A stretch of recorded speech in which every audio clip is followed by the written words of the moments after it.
우리가 잘 아는 디트리 보네프가 있습니다. 이분이 무슨 이야기를 했는가 하니까 선악을 인식할 때 인간은 타고난 운명이라는 현실에서 자신을 이해하지 못한다. 오히려 자신의 노력에 의해서 선한 사람이 될 수도 있고 악한 사람이 될 수도 있다. 이러한 가능성에서만 자신을 이해한다. 이렇게 이야기를 했습니다. 그 뜻은 현대인은 자신을 하나님에게서 떨어진 이제 하나님의 바깥의 어떤 것으로 알고 있다는 뜻입니다.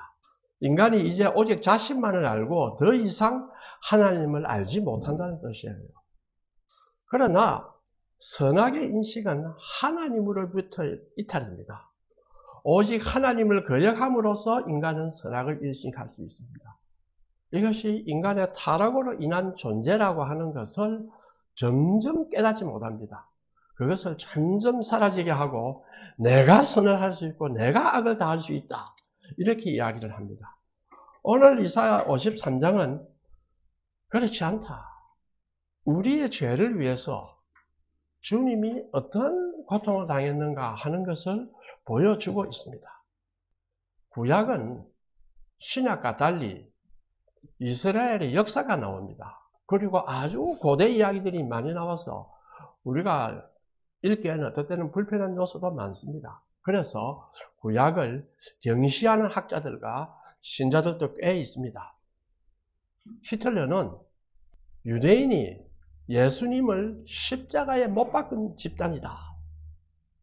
그러니까 유대인은 반기독교다. 그래서 반유대주의를 부추겨서 유대인 학살을 정당화했습니다. 그때 칼바르트라는 아주 위대한 신학자가 나타나서 아니다. 신구약 성경은 하나님 말씀이며 구약이 없이는 기독교가 없다. 유대인의 학살은 범죄다. 이렇게 했습니다. 오늘 읽은 본문은 구약의 여러 구절이 인용되어 있습니다. 특히 로마서에 인용되어 있어서 조금 이해하기가 어렵습니다. 사도 바울이 복음을 전파할 때 복음의 의미를 어떻게 전파해야 되겠느냐? 구약을 많이 인용하여 해석하고 전달했습니다. 이것은 우리에게 몇 가지를 가르쳐 줍니다. 첫째는 구약도 하나님의 말씀이다 라는 걸 이야기해 줍니다. 또 다른 면에서는 하나님의 말씀을 하나님의 말씀으로 해석해야 된다 하는 걸 또 보여줍니다. 중요한 것은 구약은 하나님의 말씀으로 과거 사실의 기록으로 거치는 것이 아니고 지금 오늘에도 살아있는 것이다. 따라서 우리가 구약을 읽고 현재에 적용할 수 있는 것은 바로 말씀이 지니는 현재적 능력 때문입니다. 믿음이 있어야 말씀을 읽는 것이 아닙니다. 말씀을 읽어야 믿음이 생깁니다. 그 이유는 믿음은 성령이 우리에게 주시는 선물입니다. 성령은 말씀과 더불어 우리에게 역사합니다. 그리하여 지혜가 생기고 믿음이 생깁니다. 제가 우리 장로님 교회 와서 열심히 성경 읽고 하는 걸 보면서 지혜가 생기겠구나. 그러면 재판에도 변호사 못지않게 할 수 있다. 하나님의 은혜가 임한다. 이런 생각을 한 적이 있습니다. 나의 지혜로 할 것이 아니라 하나님의 지혜로 일을 하고 싶은 사람은 말씀에 천착해야 합니다. 그러면 자기를 알게 됩니다. 말씀을 자꾸 읽으면 이게 뭐 이런 것이 있나 할 때는 말씀을 자기에게 맞추려 하니까 이해 안 되는데 나를 말씀에 맞추어 보자 하게 되면 무엇이 생기느냐? 이해도 조금씩 이루어지고 또 지혜가 생깁니다. 바울 사도가 계시를 받아 회심하고 복음을 깨달은 것은 모두 구약을 토대로 이루어진 것입니다. 그가 다메섹에서 받은 계시는 저주받아서 십자가에 죽었다던 예수가 부활하셨다는 것입니다. 곧 사울아 사울아 나는 내가 핍박하는 예수다. 여기서 뭐를 깨달았습니까? 자기가 배웠던 구약이 잘못이 아니라 구약의 예언이 향하는 메시아가 바로 예수라는 것이다. 그리고 이 예수가 바로 구약의 실현이라는 것이다. 이걸 바울은 성광같이 깨달았습니다. 이 깨달음을 얻고 나니 바울은 위대한 랍비로 편안하게 살 수 있는 자기 생을 거부했습니다. 그리스도의 복음을 전파하면서 그리스도와 고난받는 일에 일생을 바쳤습니다. 얼마나 그 고난을 많이 받았습니까? 우리가 잘 알지 않습니까? 사도 바울은 믿음은 들음에서 나며 들음은 그리스도의 말씀으로 말미암는다고 했습니다. 이어서 놀랄만한 말씀을 합니다. 그러나 그들이 복음을 순종하지 아니하였다. 중요한 것은 복음을 순종하는 것입니다. 자, 복음을 들었음에도 믿지 않는 이스라엘의 현실은 동시에 듣고도 믿지 않는 우리를, 그리고 믿는다고 하면서 순종하지 않는 우리의 현실을 지적해주고 있습니다. 오늘날에는 과거와 달리 복음을 들을 수 있는 기회가 엄청나게 많습니다. 많이 선포되었지만은 받아들여지지 않습니다. 이사야가 이르되 주여 우리가 전한 것을 누가 믿었나이까 하였으니, 이 구절은 사도 바울이 53장 1절을 인용한 것입니다. 우리가 전한 것을 누가 믿었느냐? 여호와의 팔이 누구에게 나타나느냐? 이 53장은 사실상 52장 13절부터 시작되어서 53장 12절로 마치는 하나의 시적인 단락입니다. 이 단락은 구약 전체에서 가장 강력하고도 신비로운 예언 중 하나입니다. 그래서 이 부분을 특히 고난받는 여호와의 종의 노래라 이렇게 부릅니다. 52장에 보면 13절에서 15절을 보면 보라 내 종이 형통하리니 받들어 높이 들려서 지극히 존귀하게 되리라. 전에는 그의 모양이 타인보다 상하였고 그의 모습이 사람들보다도 상하였으므로 많은 사람이 그에 대해 놀랐거니와 그가 나라들을 놀라게 할 것이며, 이 종의 높아짐과 세상의 놀라움이 나타나는데 종이 어떻게 높아집니까? 그 과정이 이사야 53장입니다. 멸시와 고난과 죽음이 나옵니다. 이 죽음의 승리, 죽음 이후 승리가 나오는 것입니다. 우리가 전한 것을 누가 믿었느냐? 여호와의 팔이 누구에게 나타났느냐? 그는 주 앞에서 자라나기를 연한 순 같고 마른 땅에서 나온 뿌리 같아서 고운 모양도 없고 풍채도 없은즉 우리가 보기에 흠모할 만한 아름다운 것이 없도다. 그는 멸시를 받아서 사람에게 버림받았으며 강고를 많이 겪어서 질고를 아는 자라. 마치 사람들이 그에게서 얼굴을 가리는 것 같이 멸시를 당하였고 우리도 그를 귀히 여기지 아니하였도다. 이러한 그의 고난은 자신의 죄 때문이 아닙니다. 우리의 죄를 위한 대속적 고난입니다. 그래서 4절에 그는 실로 우리의 질고를 지고 우리의 슬픔을 당하였거늘 우리는 생각하기를 그는 징벌을 받아 하나님께 맞으며 고난을 당한다 하였다. 그가 찔림은 우리의 허물 때문이요 그가 상함은 우리의 죄악 때문이라. 그가 징계를 받았으므로 우리는 평화를 누리고 그가 채찍에 맞았으므로 우리는 나음을 받았도다. 인간의 운명, 인간은 내 것이다. 나는 내 것이다. 나는 내 마음대로 할 수 있다. 나는 내가 선할 수도 있고 악할 수도 있다. 이렇게 생각하는 사람에게는 이 구절은 전혀 이해가 안 됩니다. 그러나 인간 존재의 본질이 무언가를 깨닫고 내가 누군가를 깊이 깨닫는 사람에게는 이것이 이해가 되죠. 예언자는 깊은 탄식으로 우리가 전한 것을 누가 믿었느냐? 여호와의 팔이 누구에게 나타나느냐? 이렇게 말합니다. 여호와의 팔이 이스라엘에게 나타났죠. 그러나 그들을 안 믿었습니다. 이때 우리라는 것은 복수형으로 이사야를 포함한 하나님의 참된 선지자 전체를 가리킵니다. 그들이 계속해서 메시아에 대해 전했지만 사람들은 듣지 않았고 또 듣고도 믿지 않았습니다.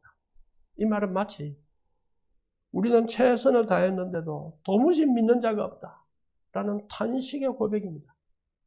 이는 예언자들의 외로움이며 동시에 진리 앞에 눈 감은 세상의 고집을 드러내주고 있습니다.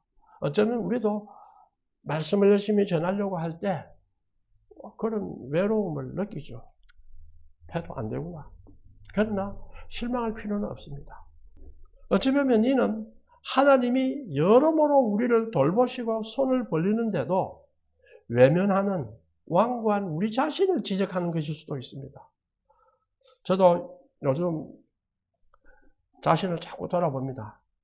내가 그토록 은혜를 입고 감사해야 할 일이 많은데 왜 나는 불평과 게으름으로 그리고 남의 탓으로 돌리면서 헛되이 세월을 보냈는가. 나에게 주어진 그 공부를 많이 할 수 있었는데 왜 그랬는가라는 생각을 하니까 안타깝고 또 그것 때문에 부모님 고생 많이 하고 동생들 많이 못 도왔습니다. 그러니까 눈물이 나고 회개를 많이 합니다. 우리가 심은 대로 거두리라는 말씀대로 하면 어떻게 했어요? 하나님께 벌써 징계를 받아서 살아남기조차 힘듭니다. 그러나 인내하시고 자비하신 은혜 덕택에 이만큼 되었습니다. 주여, 우리가 전한 것을 누가 믿었습니까? 말씀이 전하여지면 두려움과 떨림 속에서 회개가 일어나야 합니다. 하나님에 대한 존경이 일어나야 합니다. 하나님과 거리가 유지되고 지키는 일이 언제나 있어야 합니다. 그러나 우리가 그렇습니까? 그러한 교회가 얼마나 있겠습니까? 우리는 또한 어떻습니까? 이것은 당시 사람에게 대한 지적이 아니고 오늘날 우리 기독교인에 대한 또 우리 자신에 대한 충격적인 지적입니다. 복음은 오래전부터 선포되어 왔지만 놀랍게도 항상 받아들여지지는 않았습니다. 하나님의 말씀은 강력하고 살아있는 말씀이지만은 마음이 닫히면 그 능력도 거부됩니다. 마음을 닫는 사람한테는 아무리 강력한 빛도 들어가지 않습니다. 빛이 어둠에 빛이 돼 어둠이 알지 못하더라. 이 말이 됩니까? 캄캄한데 후라시 조금만 켜도 빛이 어디서 온지 다 보이는데 어둠이 알지 못하더라. 죄 많은 인간이란 바가지를 덮어놓은 것과 같습니다. 바가지를 덮어놓으면 빛을 쏘아도 빛이 들어갑니까? 안 들어갑니다. 죄 많은 인간은 바가지를 덮어놓은 것처럼 빛을 피했습니다. 너무 어리석죠. 그래서 빛이 어둠에 빛이 돼 어둠이 알지 못하더라. 그 한 것입니다. 빛이 오면 사람은 자기의 잘못이 드러납니다. 그러나 우리는 자기 잘못을 인정하기 싫습니다. 그렇죠? 저도 마찬가지입니다. 자꾸 정당화하려고 합니다. 우리의 마음속을 들다 보면 곳곳에 바가지로 딱 덮어놓은 곳이 있습니다. 어떤 거는 내한테 유리한 거는 열고 그렇지 않은 건 다 바가지로 닫습니다. 이것이 우리 인간의 삶이 아닐까요? 믿음은 말씀을 들음으로 시작됩니다. 그렇다고 듣는다고 해서 자동적으로 믿어지는 것은 아닙니다. 어떤 사람은 듣는 것조차 거절합니다. 전도 한번 하려 하니까 이해가 안 된다. 어떤 분은 상처를 입어서 마음을 닫습니다. 그러나 그것은 주님 보시기에는 핑계에 불과합니다. 마음을 닫거나 마음을 다른 데로 향하고 있고 자신의 정당성만 드러내려고 합니다. 왜? 괴롭지 않습니까? 아픈 것을 찌르면 어느 누구나 다 괴롭습니다.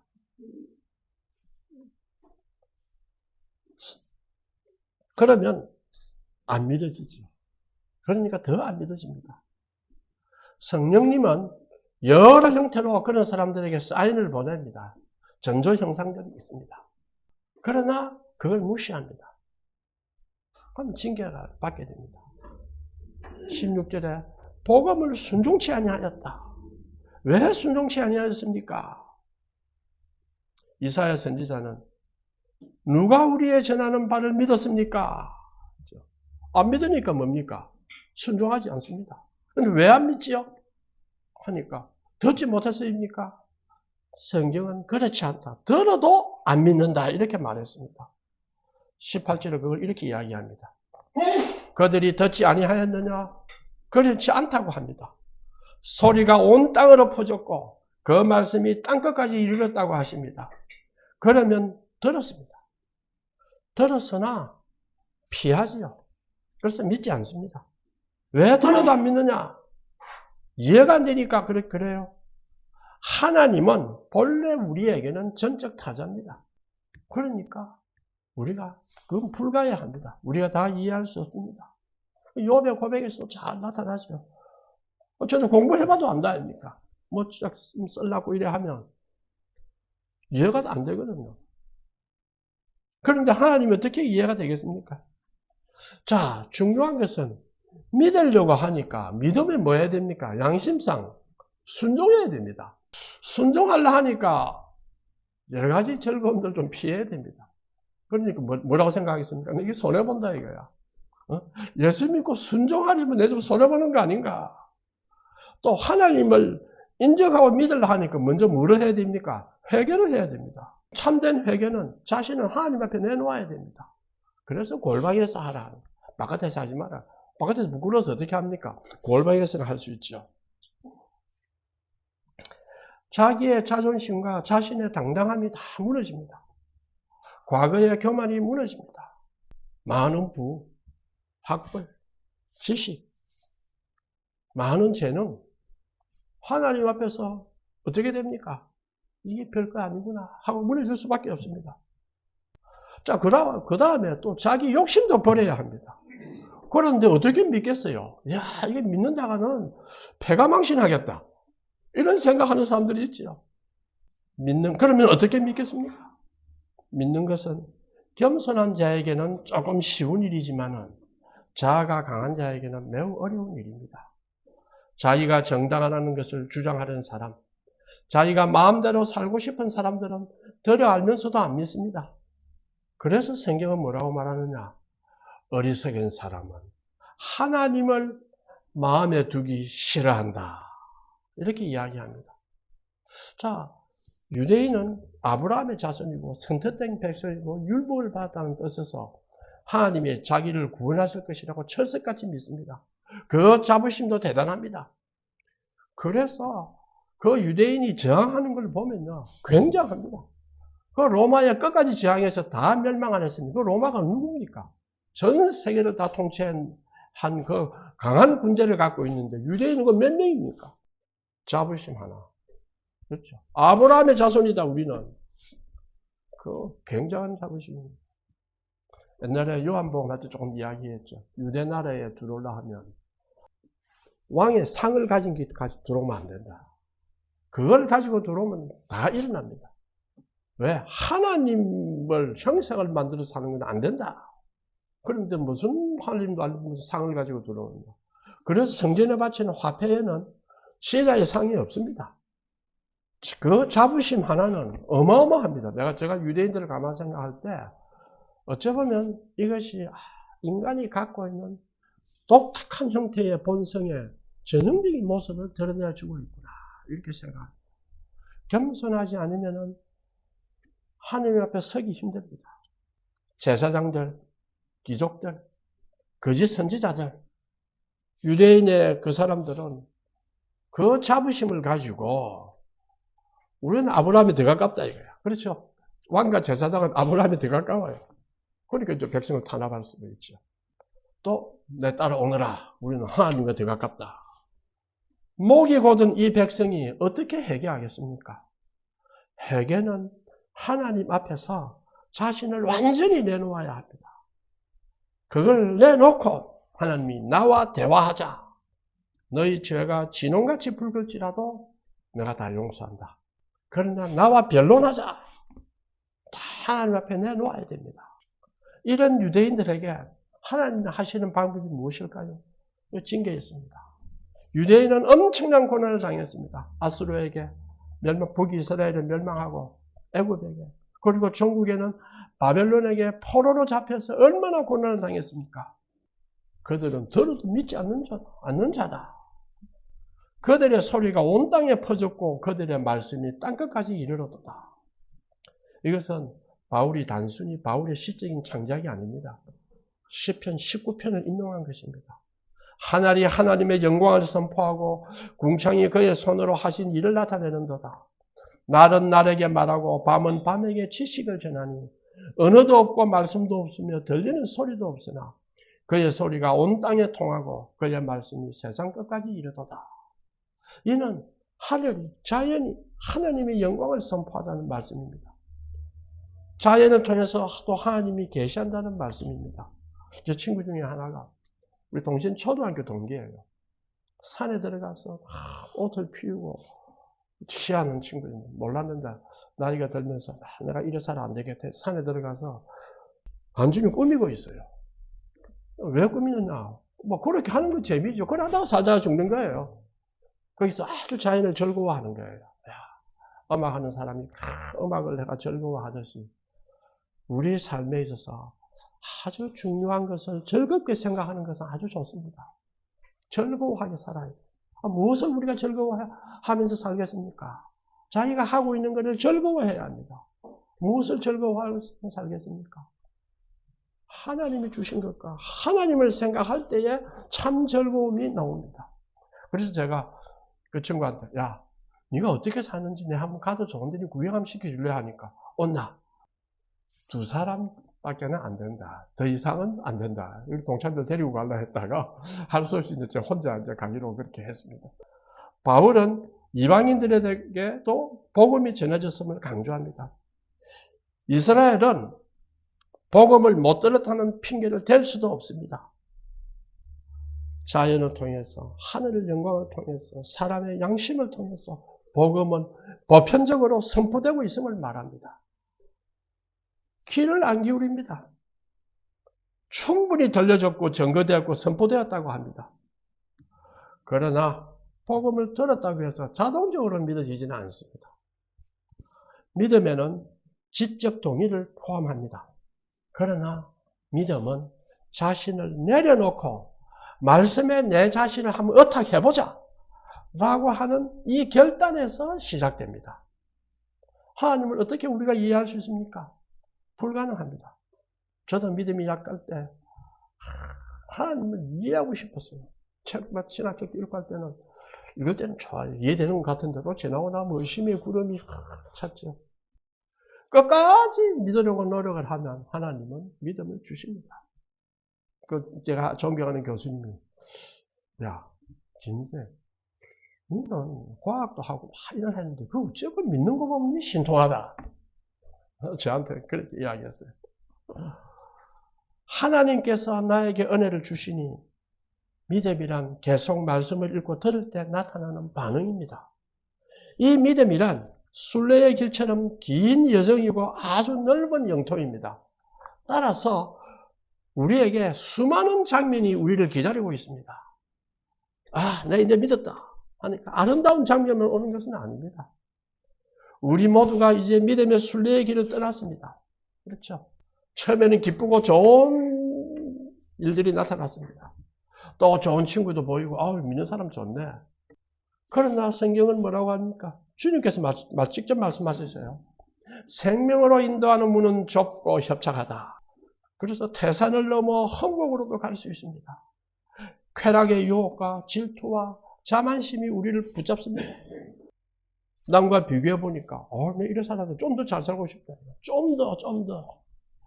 정신적으로, 영적으로 힘든 고난이 앞을 가로막을 수도 있습니다. 그러나 요한복음에 나오죠. 믿는 자에게는 뭡니까? 그 믿음의 길 중에 우리 배에서 나오죠. 생수가 솟아난다. 그래서 믿음의 길은 생수가 솟아나는 길입니다. 믿음은 은혜에 반응하는 것이기 때문에 심령이 겸손해야 말씀이 잘 들어옵니다. 들으려고, 받아들이려고 애를 쓸 때에 성령의 감화가 나타납니다. 그래서 19절에 그러나 내가 말하노니 이스라엘이 알지 못하느냐? 먼저 모세가 이르되 내가 백성 아닌 자로서 너희를 쉬게 하게 하며 미련한 백성으로서 너희를 노력게 하리라 하였고 또 20절에 나옵니다. 또한 이사야가 매우 담대하여 이르되 내가 구하지 아니하는 자들에게 찾음받고 내게 문의하지 아니하는 자들에게 나타나노라. 이사야 51장 65장 1절을 인용한 겁니다. 나는 나를 구하지 아니하던 자들에게 물음을 받았고 나를 찾지 아니하던 자에게 찾아냄이 되었으며 내 이름을 부르지 아니하던 나라에 내가 여기 있노라 하였노라. 하나님을 찾지도 않은 자들이 유대인보다 더 하나님을 만났습니다.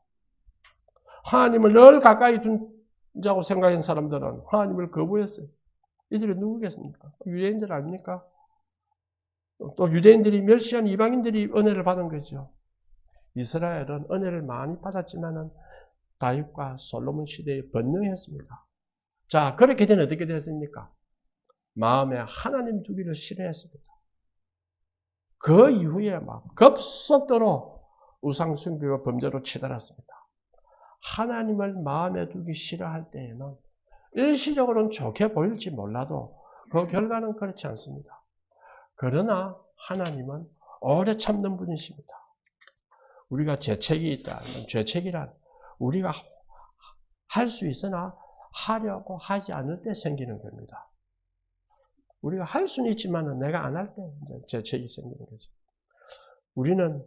우리가 헌신하기를 원하지 않고 또 우리는 내가 믿고 있는 이기기가 좋습니다 하는 데서 내려오기도 원하지 않습니다. 새로운 체계를 받아들이기를 원하지도 않습니다. 하나님을 맞으러 나가는 대신에 그때 출애굽기에 나옵니다. 모세가 하나님을 맞으려고 백성을 거느리고 진에서 나오매 그러나 진영과 초막에서 머무르고 싶지 하나님 맞으러 가겠다 싶습니다. 하나님에게 맞서 끈질기게 아무런 가망도 없는 반대 목소리를 내었던 것입니다. 이것은 우리 교회의 현실적인 모습인 것 같습니다. 빛이 비춥니다. 그러나 그 빛이 비추는 것은 참으로 어둠 속입니다. 21절에 보면 이스라엘에 대하여 가라사대 순종치 아니하고 거스려 말하는 백성에게 내가 종일 내 손을 벌렸노라 했습니다. 그렇죠. 내가 종일 내 손을 벌렸노라. 이서 바울은 우리에게 하나님의 끈질긴 인내와 사랑을 강조합니다. 하나님은 순종하지 않고 거스르는 백성에게도 손을 벌리십니다. 복음을 거부하는 이스라엘을 여전히 포기하지 않으십니다. 하나님은 단념하지 않습니다. 이사야 65장 18절 19절에 나오죠. 너희는 내가 창조하는 것으로 말미암아 영원히 기뻐하며 즐거워할지니라. 보라, 내가 예루살렘을 즐거운 도성으로 창조하며 그 백성을 기쁨으로 삼고 내가 예루살렘을 즐거워하며 나의 백성으로 기뻐하리니 우는 소리와 부르짖는 소리가 그 가운데서 다시는 들리지 않을 것이며 우리가 완고하던 얼마나 완고하지만 하나님은 좋은 손을 내미십니다. 그리고 이러한 아주 위대한 비전을 우리에게 제시한 것입니다. 우리의 잘못이 있어서 우리가 하나님의 심판도 받고 어려움도 당하고 하지만 그러나 하나 기억해야 될 것은 그 전에 하나님의 긍휼이 끊임없이 흐르고 있었다는 것. 이걸 우리가 기억해야 합니다. 자, 그러면 우리는 하나님의 손길에 어떻게 반응하고 있습니까? 그렇죠. 이걸 이제 하고 마칩니다. 사랑하는 성도 여러분, 오늘 본문은 복음을 듣고도 믿지 않는 이스라엘의 모습을 통해 우리 자신의 상태를 보게 합니다. 하나님께서는 선지자들을 통해서 끊임없이 말씀하셨고 복음은 땅끝까지 전파되었습니다. 그러나 사람들은 마음을 닫았고 이해하려 하지 않았습니다. 회개를 거부했습니다. 지금도 늦지 않습니다. 하나님은 손을 벌리고 있습니다. 그럼 말씀하십니다. 내가 종일 손을 벌리고 있다. 이것이 하나님의 마음입니다. 그런데 우리는 오늘날 하나님의 손을 무시하고 있지 않습니까? 말씀을 들어서나 믿지 않는 자, 또 믿는다고 하나 삶으로는 거역하는 자, 말씀 앞에서 여전히 자기 고집을 내려놓지 못하는 자, 이것이 바로 우리입니다. 그러나 우리가 기억하실 것은 하나님은 단념하지 않습니다. 오늘도 하나님의 손은 우리를 향해 벌려져 있습니다. 그 손은 우리를 정죄하기 위한 것이 손이 아니라 품으시고 회복하기 위한 손입니다. 그러면 우리는 어떻게 응답해야 됩니까? 이제 안 믿으십니까? 기도하십시오. 기도는 우리에게 무엇을 줍니까? 자, 기도는 우리에게 무엇을 줍니까? 내가 악질이 악착같이 기도하니까 하나님이 내한테 내가 막 매달리니까 할 수 없다 해서 줍니까? 내가 기도를 한다는 것은 하나님께 의탁하는 것입니다. 하나님께서 우리를 위하여 일할 수 있도록 시간을 들이는 인내를 기도가 줍니다. 기도를 한다는 것은 인내한다는 뜻입니다. 왜? 하나님이 일할 수 있게 한다. 하나님의 크신 경륜을 믿고 말씀을 듣되 겸손한 믿음으로 마음으로 들으십시오. 성령의 도우심을 구하며 말씀 앞에 서십시오. 그리고 이야기보다는 순종함으로 믿음을 시작하십시오. 그러면 우리가 가지고 있는 나쁜 습관들, 자기 중심으로 보니까 자기한테는 자기가 갖고 있는 나쁜 생각들이 나쁘게 안 보이죠. 그러나 믿는 자는 이제 우리가 믿음을 갖고 구원을 받게 됐다는 것은 우리를, 나의 삶을 하나님 중심으로, 하나님과 나와의 관계 속에서 나의 삶과 세계를 바라보는 것입니다. 그때 우리 자신을 통치할 수 있고 우리의 나쁜 습관이나 성질도 죽일 수가 있습니다. 이때 이사야의 고백이 새롭게 노래됩니다. 여호와의 팔이 우리에게 나타났다. 다 같이 통성으로 기도하겠습니다.